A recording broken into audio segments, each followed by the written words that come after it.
closed her eyes to sleep, and I felt the power of 10,000 angels take her soul away to be crowned at Jesus' feet.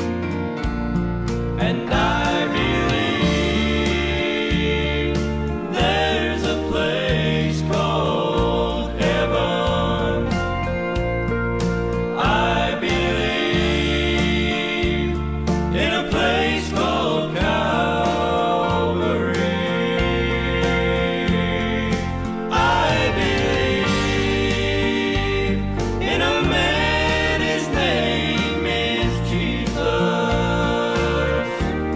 And I believe that he gave his life for me.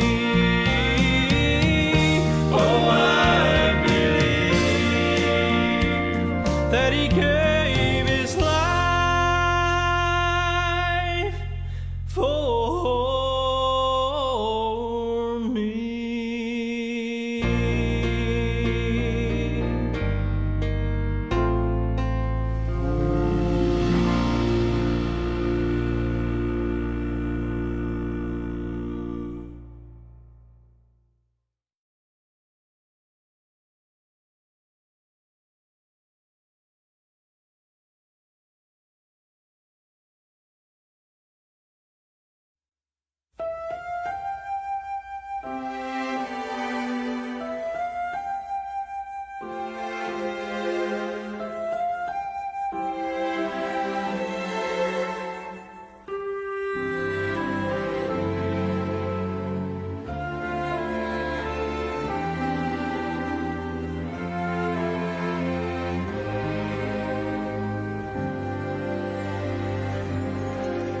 I don't understand how a God so divine could lower himself to a life such as mine and consider me worth every minute of time to rescue a sinner like me. When I think of my Savior alone on the cross, I know without him that my soul would be lost if he had not been willing to suffer the cost to rescue a sinner like me. To rescue a sinner like me, Lord, to rescue a sinner like me. He abandoned his throne And his kingdom above to rescue a sinner like me.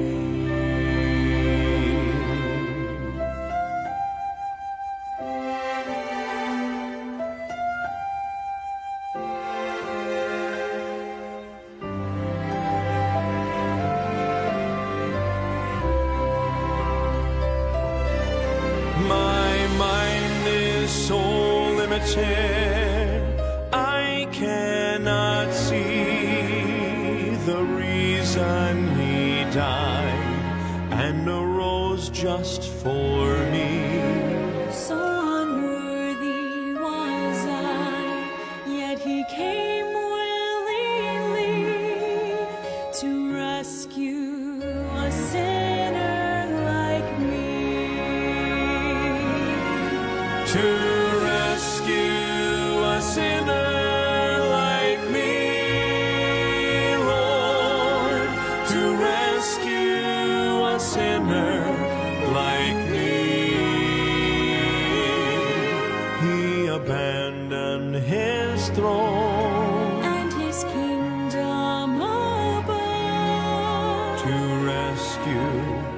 sinner like me. To rescue a sinner as worthless as I, and give me a reason to sing. It's so hard to believe, but it happened to me. hallelujah, to Jesus my King, my King.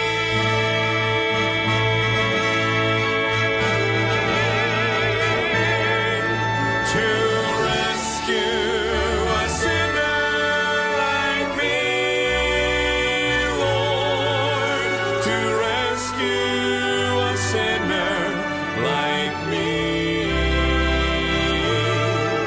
He abandoned his throne And his kingdom above. to rescue a sinner like me. He abandoned his throne And his kingdom above. to rescue a sinner like me.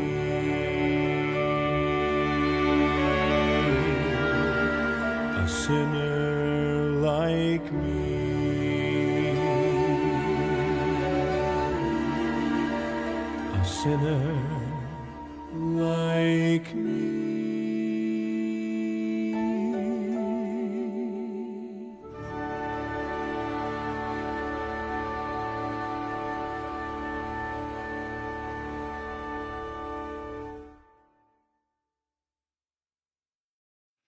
Blessed morning to each everyone. Good morning and praise God for another Bible program here in our church, Newman every morning, and we talk about developing a strong faith to God. Good morning to our brothers and sisters. I hope we're excited another again sa ating pangumagahang pag-uusap mula sa salita ng Diyos. Nagpapasalamat ako sa Panginoon na tayo po ay nagpapatuloy at kayo po ay jumo-join sa ating programa dito po sa ating church. At salamat po sa Panginoon. At please pray for our safe travel tomorrow. At church. We have ministry down there in Perth at to sa aking family at kami po ay bababa sa Perth. Si Zach and Grizel will be there in Perth. All right. So please pray for me tomorrow. Tomorrow. Yeah, tomorrow we will travel going there, and we will continue our Newman every morning Friday in Perth. All right. So I hope we're excited, and I believe the Lord will bless us this morning. Good morning to our brothers and sisters wherever you are. May God bless you. Magandang umaga po sa inyo dyan. Good morning, Nanay Lulena. Good morning to my lovely wife. Good morning to Sister Clarice, Nanay Amelia. Good morning. Brother Jobs, good morning din po. At good morning, Ma'am Flor. Good morning po sa inyo. All the way there in Japan, praying for you and provisions and protections there, you know. Good morning, Brother Janberg. Good morning po. And Brother Ruel, good morning. And Brother Paulo, magandang umaga sa iyo. At good morning, Brother James. Annie Helen, good morning. Kay Sister Lisa, good morning din ho. Good morning to Tatay Gerardo, amen. And to all brothers and sisters that able to join us this morning. Good morning, Sister Bona, all the way there in Perth. See you tomorrow. Please pray for our safe travel tomorrow with my family to our church in Perth. We will go there to minister. We're not going there to have holidays. We go there to work in the ministry of the Lord there in Perth. All right, and get excited. I hope we're excited for another opportunity that we have, and I believe the Lord will continue to give us wisdom, knowledge, and understanding. Pagsalamatan natin sa Panginoon, yung kalakasan na pinagkakaloob niya po sa atin, Dahil dito sa buhay natin mga kapatid, lahat ng nangyayari sa buhay natin, yan lamang po ay patunay na tayo po ay nabibiyayaan po ng Diyos. Okay? At ano pa man ang nangyayari sa buhay natin, may plano po ang Diyos.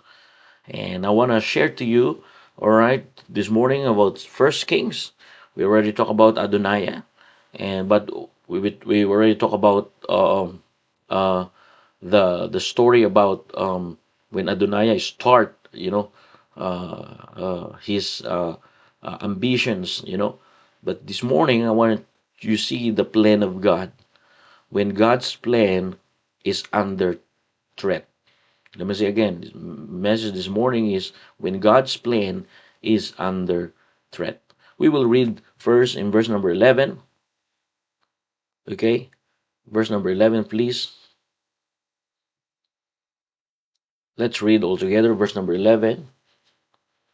The Bible says, Wherefore Nathan spake unto Bathsheba, the mother of Solomon, saying, Hast thou not heard that Adoniah the son of Haggith doth reign, and David our Lord knoweth it not? In verse number 12, Bible says, Now therefore come, let me, I pray thee, give the counsel that thou mayest save thine own life and the life of the son Solomon. Alright? Yan po, binasa po natin. Verse number 13, And go and get thee in unto the king David, and say unto him, Didst thou not thou, my lord, O king, swear unto thine handmaid, saying, Surely Solomon thy son shall reign after me, and he shall sit upon the throne. Why then doth Adoniah reign? Verse number 14, Bible says, Behold, while thou yet talkest there with the king, I also will come after thee, and confirm thy words. Verse number 15, brethren, And Bathsheba went in unto the king into the chamber, and the king was very old, and Abishag the Shunammite ministered unto the king. Verse number 16, And Bathsheba bowed and did obeisance unto the king, and the king said, What wouldest thou? Verse number 17, And she said unto him, My lord, thou swearest by the Lord thy God unto thine handmaid, saying, As surely Solomon thy son shall reign after me, and he shall sit upon my throne. Verse number 18, And now, behold, Adoniah reigneth, and now my lord the king, thou knowest it not. Verse number 19, And he hath slay oxen and fat cattle and sheep in abundance, and hath killed all the sons of the king, and Abiathar the priest, and Joab the captain of the host, but Solomon thy servant hath he not killed. I want you to understand this morning, okay, about the life lesson of Solomon, about the plan of God, At makikita po natin dito yung gagawin ng Panginoon. I hope we're ready, and let's pray. Heavenly Father, thank you, Lord, for this Bible program. At least we have everyday Bible program. And I pray, Lord, for our safe travel tomorrow, going to Perth, for the ministry that you entrusted to us there, together in my family. I pray, Lord, for also your provisions to all our brothers and sisters that are willing to obey your will, willing to obey your words. And I pray, Lord, give us wisdom and knowledge and understanding. Because without you, O God, we're just good for nothing. And it seems that just in our heart, forgive us, cleanse us from our iniquity. That we promise, O God, we will bring back the glory, for thou art worthy to receive. Forgive us our sins. This is our prayer. In Jesus' name, amen and amen. Okay, good morning, brothers and sisters. Magandang umaga po. And I want you to understand about this story, So, In these verses, Adonaiah has already declared, like what we talked about last Monday and Tuesday, declare himself king. He did not ask God. He did not wait on God's will. And brethren, when people move without approval of God, it will leads to rebellion. Brethren, I want you to understand here, behind the scene, God is moving. Nathan the prophet and Bathsheba step in to protect God's will. That Solomon should reign. And this passage, brothers and sisters, this morning teaches you and teaches me how God defend His purpose through faithful people. Either amen? Tagalogin ko po. Sa talatang ito, makikita po natin na unang nagdeklara si Adonaiah bilang hari. Hindi man lang niya kinonsulta ang Diyos, hindi man lang niya inalam kung iyon ay kalooban po ng Diyos. Ngunit sa likod ng eksenang ito, mga kapatid, kumilos pa rin po ang Diyos. At sabi ng Biblia, kumilos si propetang Nathan at si Bathsheba upang ipagtanggol, mga kapatid, ang kalooban ng Diyos na si Solomon ang maghahari. So ano pong itinuturo po nito, mga kapatid? Itinuturo ng bahaging ito kung paano ipinagtatanggol ng Diyos ang kanyang plano sa pamamagitan ng mga tapat na tao. And you will see in this passage again, teaches us how God, defends His purpose through faithful people. Verse number 11 to verse number 14, the Bible says, right here in the text, makikita po natin dito, ito po ang pag-aaral ng salita po ng Diyos. The Bible says, wherefore Nathan spake unto Bathsheba, the mother of Solomon, saying, hast thou not heard that Adonaiah the son of Higgith reigned, and David our Lord know it not? So, I want you to understand, one thing that we will understand, when God's plan is under threat, number one, you will understand God reveal first danger. God reveals danger to faithful servant. Pinapaalam po na ng Diyos, the Bible says, the prophet named Nathan discerned the danger. He did not ignore the rebellion, but God reveals threats to people who are spiritually sensitive. The same, brothers and sisters, if we are spiritually sensitive, if we are sensitive in the Holy Spirit, if we are sensitive in the voice of the Holy Spirit, we have discernment. Kaya napapansin natin na dito sa ating simbahan, bakit madali natin malaman, bakit madali ko nalalaman na meron ng something wrong sa buhay natin bilang Kristiyano, bakit itong taong ito ay nawawala na yung kanyang gana sa kanyang paglilingkod sa Panginoon. Bakit wala na rin po yung kanya pong kasiyahan sa paglilingkod sa Panginoon? Mga kapatid, isang delikadong pamumuhay na wala na po tayong gana sa gawain ng Panginoon. Delikado po yan. Bakit po?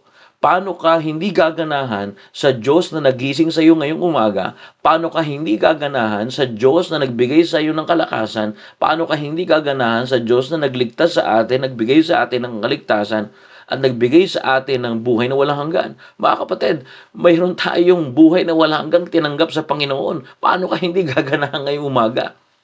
Kaya nga napakalaga na tayo po ay lumago sa ating pananampalataya. Narino po ba kayo? Amen? Brethren, this is an important matter. God reveals danger to faithful servants. The Bible says, the prophet says to Bathsheba, the Bible says, Nathan, the prophet, spake unto Bathsheba, the mother of Solomon, saying, hast thou not heard that Adonaiah, the son of Haggith, doth reign, and David our Lord knoweth it not? Very simple to understand, brothers and sisters. When God's plan brothers and sisters, is under threat. God reveals danger. Number one, God reveals danger to faithful servant. Either amen.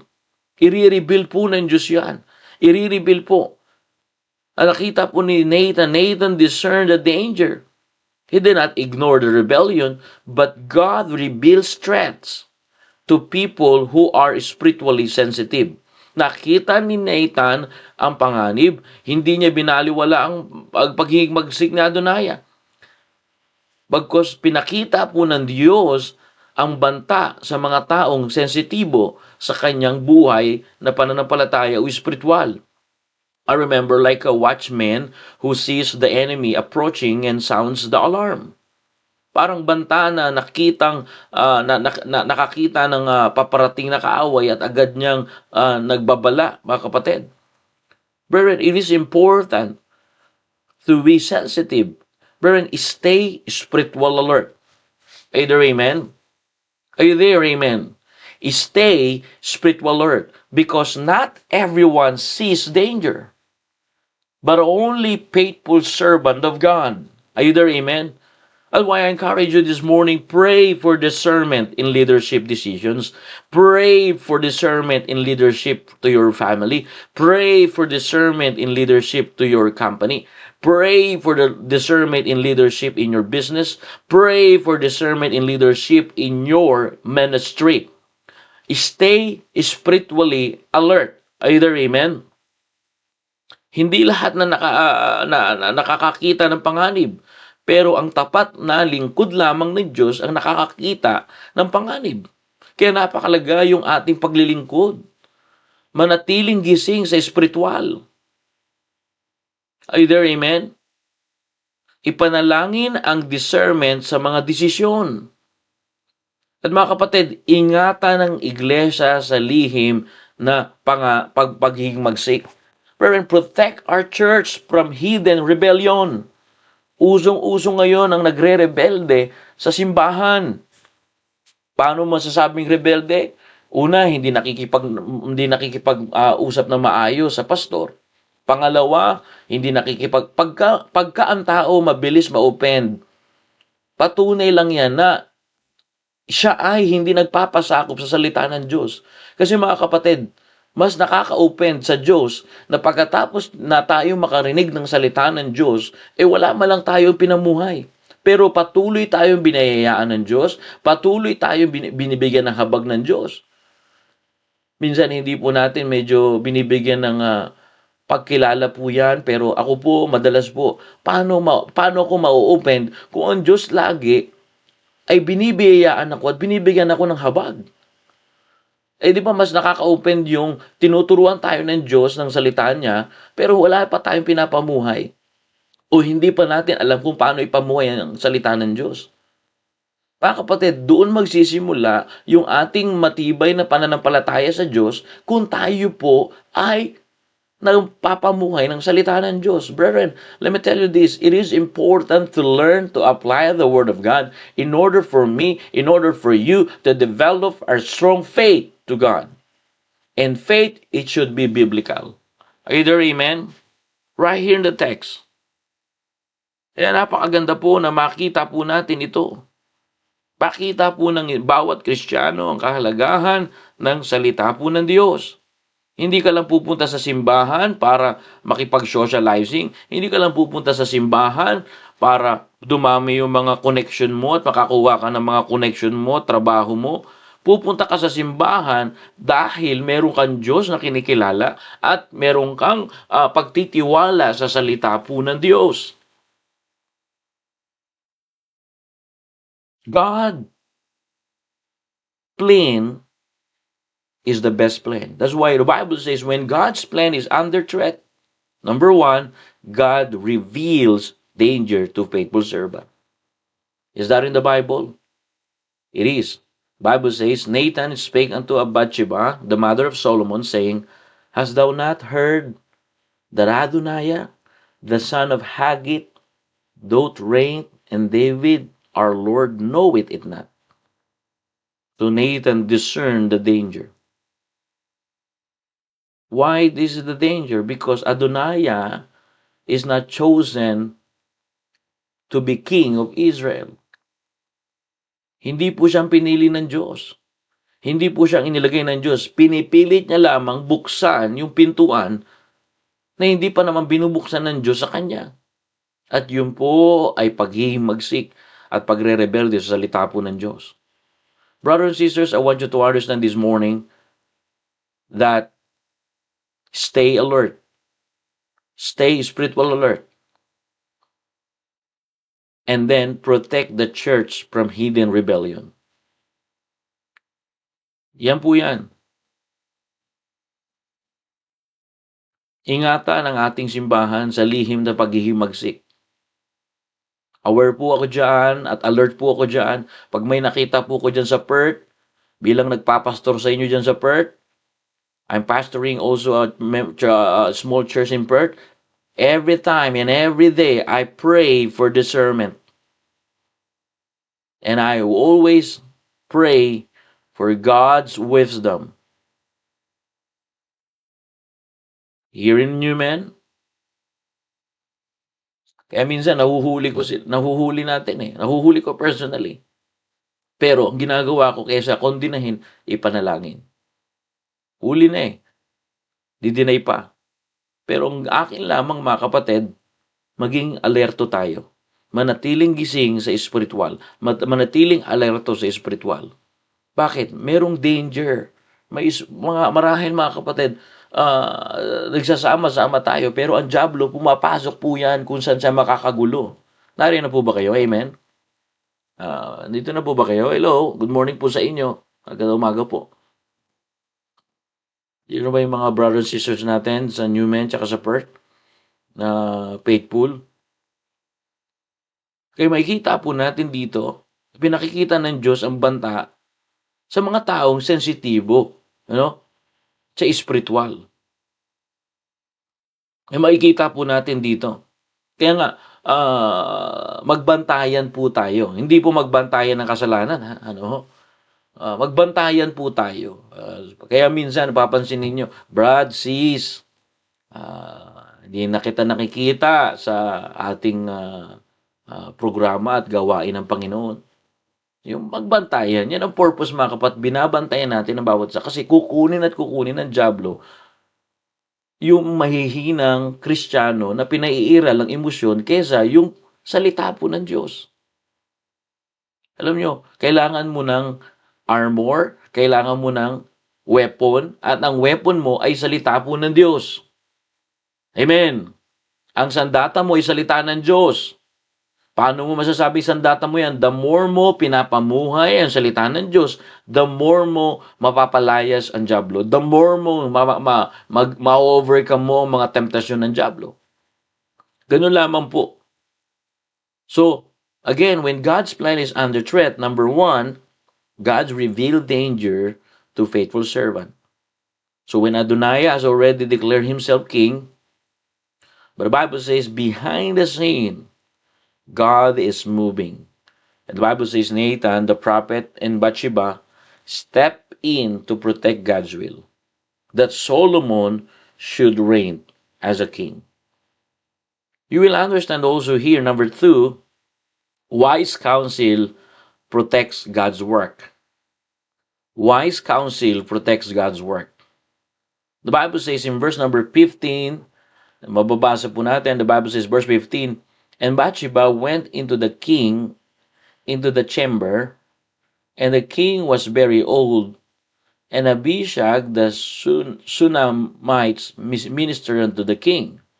All right? And verse number 16, and Bathsheba bowed and did obeisances unto the king, and the king said, what wouldest thou? And she said unto him, my lord, sweetest by the Lord thy God, unto the handmaid, saying, assuredly Solomon thy son shall reign after me, and he shall sit upon my throne. Verse number 18, and now behold, Adonijah reigneth, and now my lord the king, thou was know it not.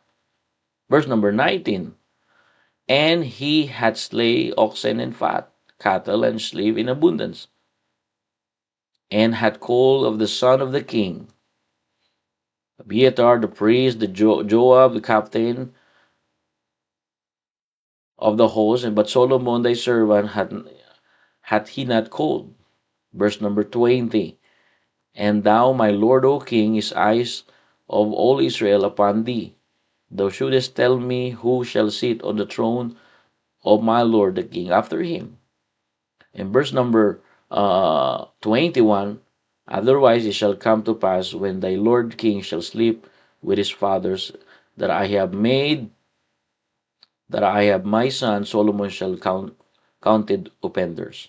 What you to understand here, number 2, all right, wise counsel protects God's work.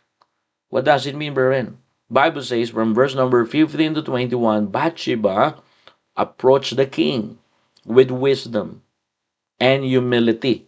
All right? Okay? Sabi ng Biblia, and Bathsheba went unto the king into the chamber. See, so she reminded David of his promise about Solomon. And brethren, I want you to understand this. Speak truth with humility. Let me say again. Speak truth with humility. All right? So the Bible make it clear. The Bible says, Bathsheba approached the king with wisdom and humility. Do you know, God uses respectful, wise voices to correct situations. Ginagamit ng Diyos ang magalang at marunong na tinig upang ituwid ang sitwasyon. Nariyan na po ba kayo? Amen? May kita po natin dito mga kapatid. Like a church members who respectfully reminds leaders of biblical direction. Para mga membro po yan ng ating simbahan na magalang, na nagpapaalam o nagpapaalala sa leader tungkol sa direksyon ng Biblia. Kaya nga magsalita po tayo ng katotohanan na may pagpapakumbaba. Lumapit po tayo na mayroong pagpapakumbaba. Alam nyo, wisdom can stop rebellion. Ang karunungan, mga kapatid, ay nakakapagpigil po yan ng paghihimagsik. And the right words at the right time save ministries. Ang tamang salita at tamang oras, nagliligtas po yan ng ating mga ministeryo. Kaya makikita po natin dito mga kapatid. Ano po ibig sabihin ko po? Wise counsel protect God's work. We need counsel. What the Bible says, very popular verse, a multitude of counselors, the Bible says, there is safety. Yung counsel na may wisdom ng salita po ng Diyos. O ako madalas nakikipag-usap ako kay Pastor Hill. Pastor, ito po ang gagawin ko dito sa church. Ito po ang gagawin ko sa mga matitigas ang ulo. Ito po ang gagawin ko po. Ano pong advice ninyo? Brad, ganto. So, may kita nyo po mga kapatid, yung wise counsel, napakahalaga niyan. Kaya nga lumapit ito si Bathsheba sa hari na may karunungan at pinaalam niya ang pangako ni David. Mga kapatid, kung ikaw ay leader, matuto ka rin namang tumanggap ng wise counsel. Amen. Dito, meron tayong mga kapatiran at tinatanungan ko, brother, sa tingin mo ito kaya? Tingin mo, pag-pray mo na kaya ito? So, ganun yan mga kapatid. The same din sa atin. Lumapit sa matalinong mga advice. Alam nyo, pagka nakakarinig tayo ng mga counsel na hindi galing sa salita ng Diyos, mga kapatid, malalaman mo kaagad yung counsel na yan. Una, gumagawa ng kwento. Pangalawa, yung mga counsel na nakakasira ng reputasyon. Ang totoong Kristiyano, kahit may nangyayaring hindi maganda na sa tao, hindi mo siya sisiraan, kundi ipapanalangin mo siya. Nariyan na po ba kayo? Amen? Yan yung tunay na Kristiyano. Ang tunay na Kristiyano, mga kapatid, hindi magkakalat ng baho niya o baho ng kapwa niya, kundi magpapalakasan at magpapagalingan, sabihin, healing process. Nariyan na po kayo? Kaya nga makikita po natin dito. Because wisdom can stop rebellion. Wise counsel that have wisdom can stop rebellion. Ang karunungan, mga kapatid, nakakapagpigil yan ng pagiging magsikan, nakakapagpigil yan ng ikakasira ng bawat isa. Mga kapatid, ito madalas na po ito nituturo, kung may problema yung isang tao at hindi niya masabi ng direkta doon sa problema, ako for example, may problema ako, hindi ko masabi doon sa direkta na ako ay may problema sa kanya at pinasasabi ko doon sa iba. Ang tawag natin dyan, DHL. Huwag ka naman sana maging DHL. Huwag kang maghahatid, tagahatid ng problema ng tao. Ang sabihin mo sa kanya pagka nagsabi sa'yo, alam mo, Brad, ito kasi yung tao na yun, ganyan eh. Sabihin mo kagad, Brad, huwag mo sa akin padaanin, hindi yan ang turo ng Biblia. Sabi ng Biblia, kung may problema ka, lapitan mo yung tao. Kung hindi pa naniniwala, tumawag ka ng witness. Yun ang tama, mga kapatid, na tinuturo ng salita ng Diyos. Yun yung wise counsel. Hindi po natin dapat pagka may sinabi isang tao, sasabihin natin, oo nga eh, ganyan yan eh. Sasausaw na rin, DHL ka na, carrier ka na ng problema. O kapag may naririnig ka, huwag kang maging carrier ng problema. Kundi pagkatapos mo marinig yun, ipag-pray mo. Panginoon, kayo po nakakaalam ng lahat. Panginoon, kayo po nakakakita ng lahat. Kung ako po ang magdadala ng problema nito sa kapatiran ko, hindi rin naman po akong solusyon. Panginoon, ipag-pray ko rin po itong may tao na may problema sa kanya na sa mga susunod na panahon, sila po ay magkaroon ng pagkakasundo. Ganun po ang turo ng salita ng Diyos. Dahil wala tayong narinig ng salita ng Diyos, tayo na lamang po ay taga-bit-bit ng mga problema ng ibang tao. Mga kapatid, ang gagaya ni Bathsheba, hindi niya pinagkalat yung ginagawa ni Adonai. Lumapit siya sa hari. Dinirekta niya na lang yung problema. Are you there, amen? Oh, this is the word of God, brethren. Bathsheba, instead of went or go to somewhere or go to another people to tell what Adonai did, Bathsheba, after he received the wise counsel to prophet Nathan, he went to the king. And he said to the king, the Bible says in verse number 20 o verse number 21, sabi po ng Biblia, verse number 21, sabi po dito, alright, sabi po ng Biblia, otherwise it shall come to pass, when my Lord the King shall sleep with his father, that I and my son Solomon shall be counted offenders. But the Bible says, verse number 20, sabi po dito, sabi ng Biblia, and thou Lord, O King, the eyes of all, Bathsheba said, and thou, my Lord, O King, the eyes of Israel are upon thee, that thou shouldest tell them who shall sit of my Lord the King after him. See, who shall sit on the throne of my Lord the King after him. So Bathsheba, the Bible says, approached the king with wisdom. And she reminded King David of his promise about Solomon. Brethren, let me tell you this. Speak truth with humility, and right words at the right time save ministries. Wisdom can stop rebellion. So Bathsheba, instead of going to other people, he went to King David. He directly speak to David with wisdom. And don't be carrier of the problem of others.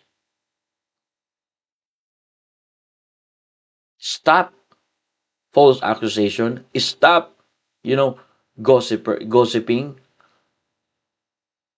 God never please when you are become carrier of any or others people's problem. But what you did, brethren, speak with truth, Speak with wisdom because wisdom can stop confusion.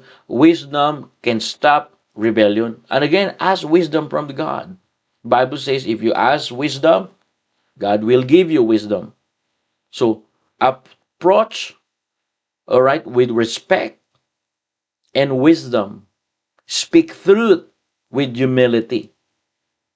All right? Because again, wisdom can stop rebellion or can stop confusion. Speak to the people. Speak to the right people. Amen? Ganun po yan. Approach authority with respect. Like what Bathsheba did here. Because, again, wise counsel protects God's work. Alright? So Bathsheba, the Bible says, spoke to David.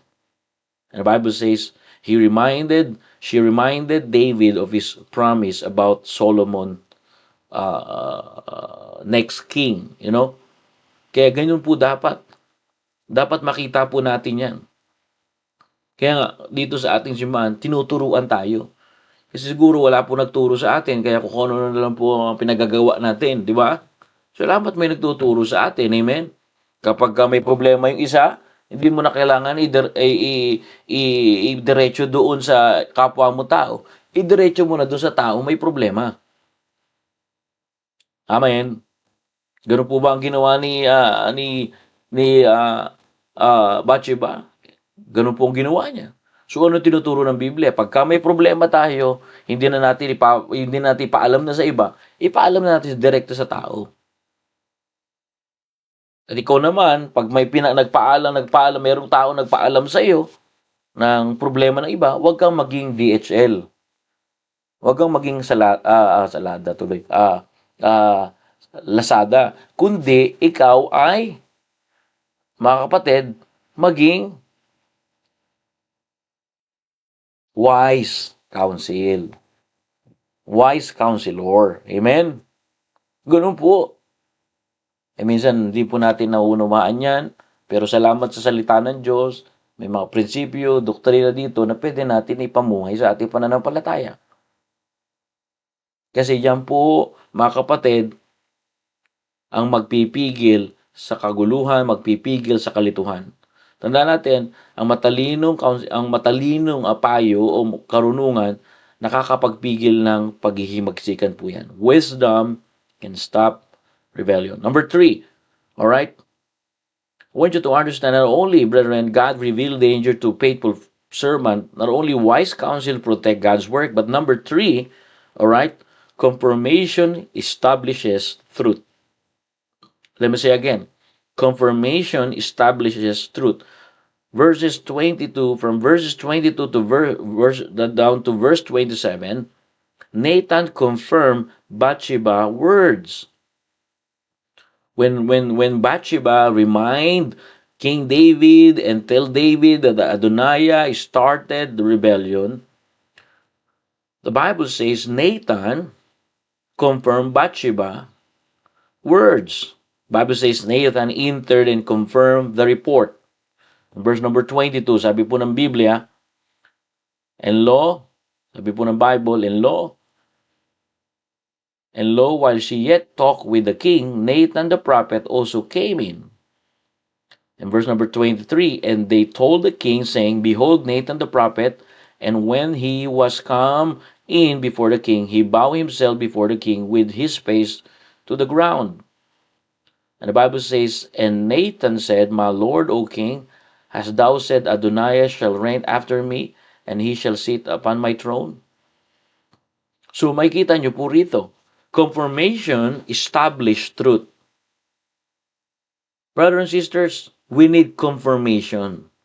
When someone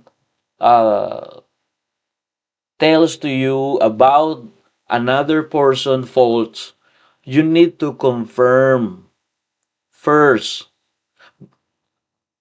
The Bible teaches us confirmations establish truth. Don't act on rumors, confirms facts. Huwag kumilos sa chismis. Hello. Tiyakin ang katotohanan. Kapag may naririnig ka Okay, ito raw sinabi niya. O, sige. Okay, Brad ha, confirm ko yan ha. O, paano pagkasabi? Ganyan. O, sige. Bago natin to husgahan, i-confirm muna natin. Ang problema po sa mga tatay ngayon o kalalakihan, ang mahina ang leadership. Umiyak lang ang asawa. Sino nagsabi sa'yo niyan? Galit na galit ang agad yung asawa. Kung pirmahin mo, hindi ibig sabihin umiyak yung asawa mo, tama na siya. Baka may problema yung asawa mo. Kayo mga lalaki, iwasan nyo maging selosa. Seloso, what I mean. Kayo mga lalaki, ipakita nyo lang yung leadership nyo sa lalaki, sa asawa nyo babae. Ang asawa mong babae ang hahabol sa iyo kasi nakikita ang matindi ang leadership mo, matindi ang backbone mo, matindi ang wisdom mo. Kaya minsan yung mga asawang babae kakaroon ng sa asawang lalaki dahil walang makitang wisdom. Kaya dito may kinausap po ko dito, Brad, leadership. Pag leader ka, hindi ka hanap ng pagkakamali ng asawa mo. I-lead mo yan. Weaker vessel po yan eh. Tama ba? O hindi ko po ito sinasabi dahil ako po ay maayos na. Sinasabi ko to kasi tinuruan din ako ng salita ng Diyos. Brothers and sisters, is that in the Bible? It is. When Bathsheba speak about Adoniah rebellion to the king, to King David, when also Bathsheba remind King David about Solomon, Nathan confirmed Bathsheba words. Nathan entered, the Bible says in verse 20 to verse 27, confirmed the report. So, two witnesses established the matter. Truth, brethren, is strengthened by confirmation. Let me say again. Truth is strength by confirmation. There's two witnesses established the matter. When King David, hearing Bathsheba, the mother of his son Solomon, and now the men of God, that's the important that you have the pastor. That's the important that you have elders or wise counselor. See, number one, the Bathsheba, two witnesses established the matter. Bathsheba, the son, the Bathsheba, all right, King David, mother of his son, and then Nathan, the prophet. See? So, two witnesses established the matter. And brethren, I want you to understand this. Don't act on rumors. Hello? Don't act on rumors. Huwag kumilos ng chismis. Confirm facts. And brethren, truth is strengthened by confirmation. Ang katotohanan ay pinagtitibay ng pagpapatunay. May patunay ka pa dyan, Brad. Asa yung patunay mo? Sis, may patunay ka ba dyan? Dami mo nang kinuwento, wala ka pa naman patunay. I remember like a leadership meetings where matters are confirmed before action is taken. Parang mga pulong, mga kapatid, ng mga leader kung saan kinukumpirma muna ang ulat bago sila kumilos. Brethren, God values order, not chaos. And in order to have orderliness in our life, let's confirm. Like Bible says, Nathan confirmed Bathsheba words. And brethren, truth is strengthened by confirmation. Are you there, amen? Di po ba natin alam na pinahahalagahan ng Diyos ang kaayusan? At kung magkakaroon na tayo ng kaayusan, kung makukumpirma natin yung katotohanan. I encourage you, brethren, don't act on rumors, but confirm first. Confirm facts. Because unity in leadership protects the church. And brethren, accountability prevents deception. Accountability prevents deception. Accountability, mga kapatid, ay pumipigil yan sa panlilinglang ng dyablo. Kaya nga, bago tayo magsalita, kumpirmahin po muna natin. Mukhang nag-uwian na kayo ngayon, ha? Hello, mga kapatid, good morning. Good morning po. Andiyan po sila, Brother Paulo, amen. Dito pala si Sir Rudy, Good morning, Sir Rudy, sir. Morning, Mike. How are you today, Mike? How are you today, sir? Sir Rudy. See you in our in our graduation, ha. Sa ating Bible school po. See you there po. Good morning po, Sir Cesar. Kumpirmahin po muna natin. Hindi yung pagka may narinig dito, banat tayo ng banat. Huwag kumilos na sa chismis. Tiyakin. Ibig sabihin, confirmation, tiyakin. May ebidensya ba? May ebidensya. Di ba? Ganun po. Ito po ang sabi ng Biblia. Minsan maraming na-open. Kaya na-open kasi hindi pa niya kinukumpirma eh. Tingnan mo, naaayos ang relasyon ng bawat Kristiyano kapag may confirmation. Sis, nasabi mo ba ito? Mga kapatid, tandaan niyo po ito. Pagka nahihiya ka, pride po yan. Pagka nahihiya ka, kumpirmahin. Brethren, listen to this. This is the word of God. Nathan confirmed Bathsheba words to King David. So 2 witnesses established the matter. And brethren, when you don't speak because you said I'm shy, brethren, that's pride. The Bible says pride cometh shame. Book of Proverbs, remember? Yung hiya-hiya mo na yan, ang totoo niya, hindi ka nahihiya. Tama po ba? Sabi ko kay Brad Jim Boy, pasok. Asan si Brad Jim Boy? Sabi ko, Brad, ito, blessing ko sa ito. Ay, wag na po. Brad, blessing niya, wag mo tatanggihan. Po. Nahihiya tayo, tumanggap ng blessing. Pride yan. Tanggap lang ng tanggap pag may nagbigay. Kumpirmahin muna. Pagka dito sa Newman, may mga problema rito yung mga kapaterihan, bago kayo magsiraan, kumpirmahin nyo muna. Sis, totoo ba to? Brad, totoo ba ito? Ay, hindi totoo yan.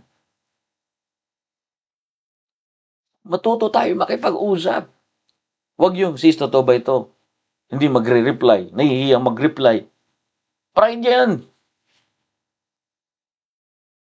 Ito na, tinuturuan tayo ng salita ng Diyos, magpaturo po tayo. Prinsipyo po yun.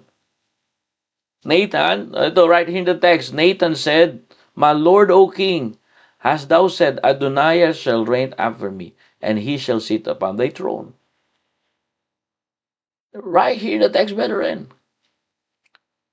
After Bathsheba remind King David about Adonijah rebellion, in verse number 22, Bible says, And lo, while she yet talked with the king, Nathan prophet also came in. So Nathan confirmed. Are you there, amen? He confirmed first and established the matter. Brethren, confirmation establishes truth. Pumasok si Nathan, sabi ng Biblia, at kinumpirma ang ulat. So, dalawang saksi ang nagpatibay sa usapin ng katotohanan. Alam mo po, nakakalungkot po, sa totoo lang, dito sa Australia. Ang mas matinding magchismisan yung mga Pilipino. Totoo po.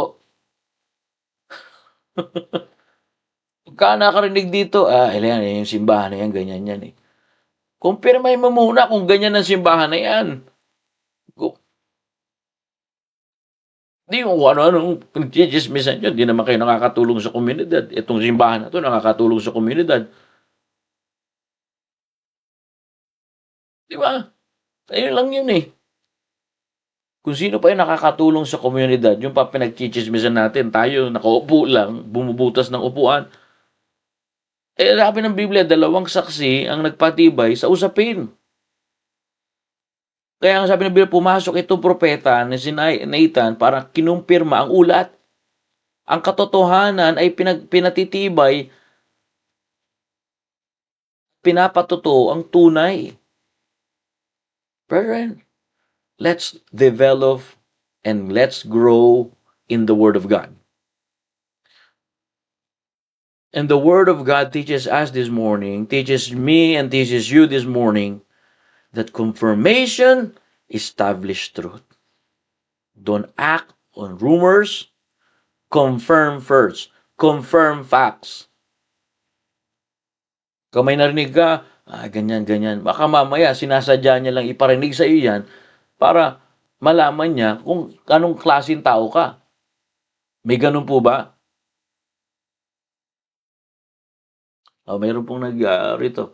Can I have some pray niyo po ito si Mercent.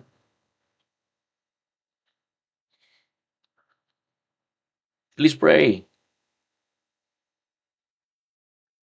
Now, I want you to see here,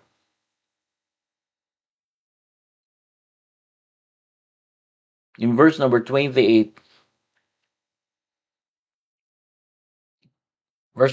let's read. Bible says, Then King David answered and said, Call me Bathsheba. And she came into the king present and stood before king. And the king sware and said, As the Lord liveth, that hath redeemed my soul out of all distress.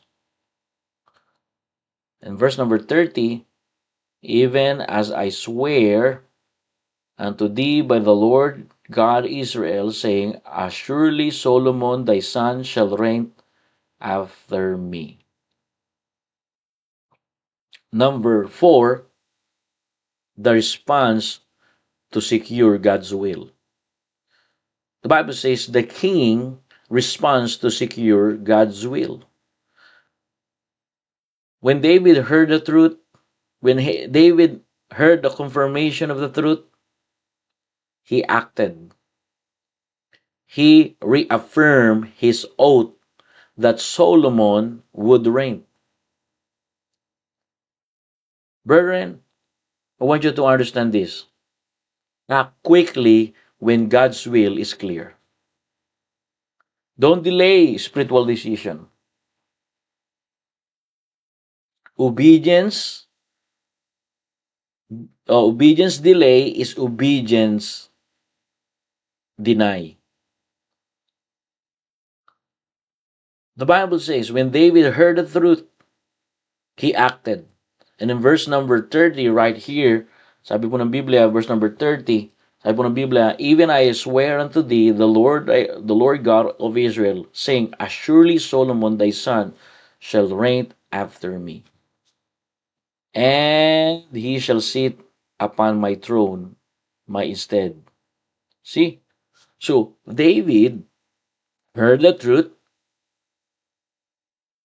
So, the Bible says, he reaffirmed his oath that Solomon will be the next king. Brethren, I want you to understand here, this passage will help us to have wisdom. Response in God's will. Ganun lamang mga kapatid, ano? Kaya nga, kumilos agad kapag malinaw na ang kalooban ng Diyos sa buhay mo. Huwag ipagpaliban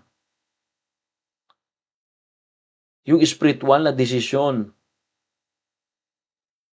Kasi nga po, ang pagsunod na naantala ay pagsunod na itinatanggi. sasabihin natin, mamaya na yan. Pero ang totoo niyan, hindi na natin gagawin. Gawin na po natin yung kalooban ng Diyos. Gaya nito. The Bible says, when David heard the truth, he acted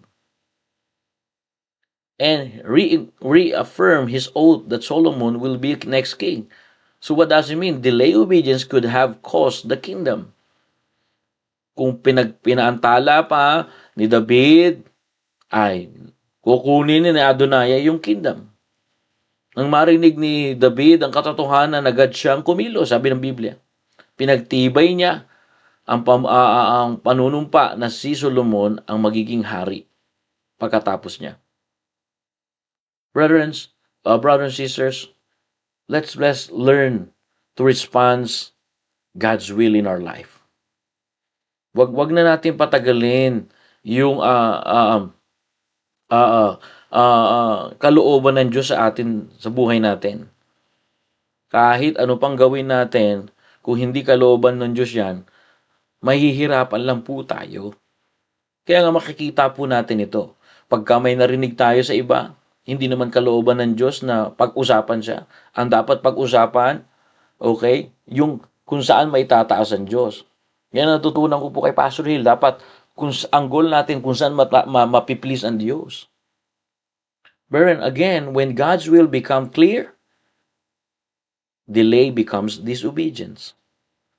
I want you to understand this, brethren, because right response is more important than long experience. Let me say again, right response in God's will is more important than your long experience. Huwag natin sasabihin na, marami naman akong experience, mas magtitiwala ako sa experience ko. Huwag ganun, mga kapatid. Ang mas mahalaga, ang tamang tugon sa kalooban ng Diyos kaysa sa mahaba mong karanasan. Hindi natin miniminus yung karanasan mo, pero mas mahalaga po talaga yung tamang tugon kaysa sa mahabang karanasan. Narinig na po ba kayo? Either amen? Kaya ngayong umaga, nakikita po natin dito yung salita po ng Diyos na kailangan natin bigyan ng pahalaga. The Bible says David was old and weak. But the Bible says he still responded strongly. Again, age is not an excuse to ignore God's will. Hello? Matanda na po at mahina na po si David bilang hari. Pero, sabi po ng Biblia, matibay pa rin ang tugon niya. Ang edad ay hindi dahilan para baliwalain ang kalooban ng Diyos. Narinig po ba kayo? Knowing God's plan, brethren. Knowing God's plan. And again, knowing God's plan but not acting on it is silent rebellion. The Bible says if David stays silent, Solomon's destiny could have been stolen by Adonai. Brothers and sisters, David was old and weak, but he still responded strongly. Again, age is not an excuse to ignore God's will. Response when God calls you to serve. Response when God convicts you to repent. Response when God leads you to reconcile. Response when God's open ministry opportunities. Don't wait for perfect condition to obey. I remember when I started ministry here in Newman, I don't wait for a perfect condition to obey God. I learned to respond when God calls you. Learn to respond. Respond when God calls you to serve. I hope the message is clear. Amen? Salamat po sa Panginoon. Huwag hintayin ang perpektong kondisyon bago ka sumunod. Ako talaga ay hindi ko rin nagugustuhan yan. Pag, Brad, ito ang gawin mo, Brad. Hindi na po. Ako, sablay itong taong ito. Kailangan, mga kapatid, tumugon tayo. Huwag hintayin ang perpektong kondisyon bago tayo tumugon. Ngayong umaga, what is God telling you to do right now? My question is, what is God telling you to do right now? Ask ourselves this morning, what step of faith are you postponing? Don't just hear God's will, respond to it today. Anong sinasabi ng Diyos sa iyo ngayon? Ano po ang pagsunod na ipinagpapaliban mo ngayon? At ano pong hakbang ng pananampalataya ang inaantala mo ngayon? Tayo po'y manalangin. Let's pray. Heavenly Father, thank you, Lord, for this morning. Thank you, Lord, for the words that you speak to us in this chapter. Thank you for what you have done in our lives. Thank you for teaching us that we need to speak truth with humility. We need to speak with wisdom because wisdom can stop rebellion. And also you teach us that confirmation establishes truth. Thank you, O God, for reminding me and us that you values order, not chaos. That's why we don't act on rumors, but in confirmation. Confirmation, truth. Because confirmation establishes truth. And truth is strengthened by confirmation. And thank you, O God, that in this word, David acted immediately when Adonai started rebellion. So, it teaches me and teaches everyone this morning that we need to act quickly. We need to respond quickly in your will. We need to respond in your plan in our lives. Because I believe, Lord, your will in your plan is the best plan. This morning, we will respond when you call us to serve. We will respond when you convict us to repent. We will respond when you lead us to reconcile to others. We will respond when you open ministry opportunity. Forgive us, Lord, that we wait for perfect condition to respond to your will. This morning, you teach us that we don't need to wait for perfect condition in our lives. Huwag hintahin na maging perfectong kondisyon namin bago po kami sumunod sa inyo. Pagpalain niyo po ang inyong mga anak. Sa inyo kami umaasa. Ito po ang aming samot dalangin. Forgive us in our sins. This is our prayer. In Jesus' name. Amen. Amen. Alright, we a little bit extend minutes. At salamat sa Panginoon. Tayo po ay nakapakinig ng salita ng Diyos. I really praise God. And I believe the Lord is help us open our mind. And please, grow in the Word of God. Learn to apply the Word of God. Alrighty, thank you very much. May the Lord bless you. Sir Rudy, magandang umaga sa iyo. Thank you for joining po ngayon. Sir Zen, dito rin pala si Ma'am Zenny. Alright, good morning po to all brothers and sisters. At sa mga wala pa po rito, pakinggan nyo na lang po mamaya. Ma'am Edna, good morning. At sa mga brothers and sisters, Sir Ronald, good morning. And thank you very much. God bless you all. And see you this coming Friday. And please pray for safe travel with my whole family going to our church in Perth for ministry. All the glory belongs to God. Thank you, Lord. Thank you, Jesus.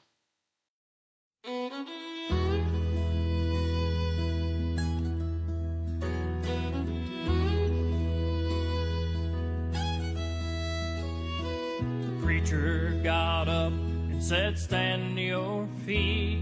We'll start with a prayer. If you have a need, let it be heard, saints, let it be known. We're all a family, you're not alone. And that's when he saw her at the back of the church. Her silence and sadness cried out to her. The kind shepherd knew just what to say. I need to know before we pray. An unspoken request. Does anybody have one here?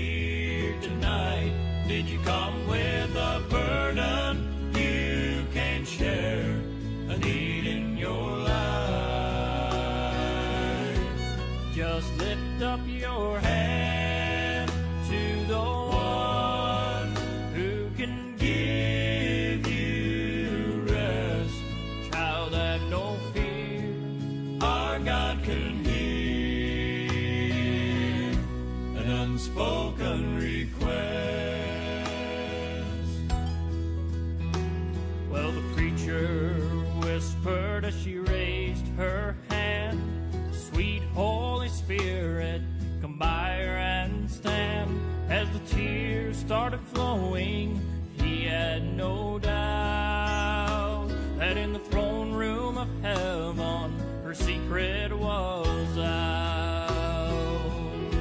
An unspoken request. Does anybody have one here tonight? Did you come with a burden you can share? A need in your life.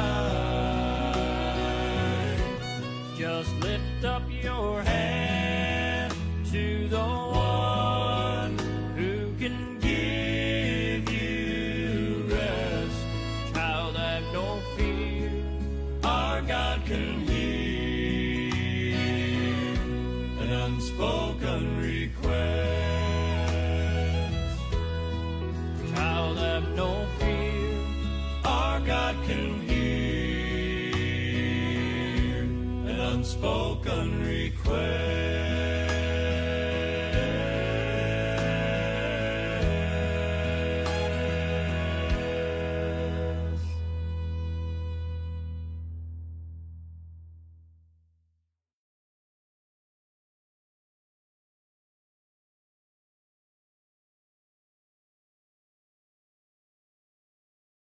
The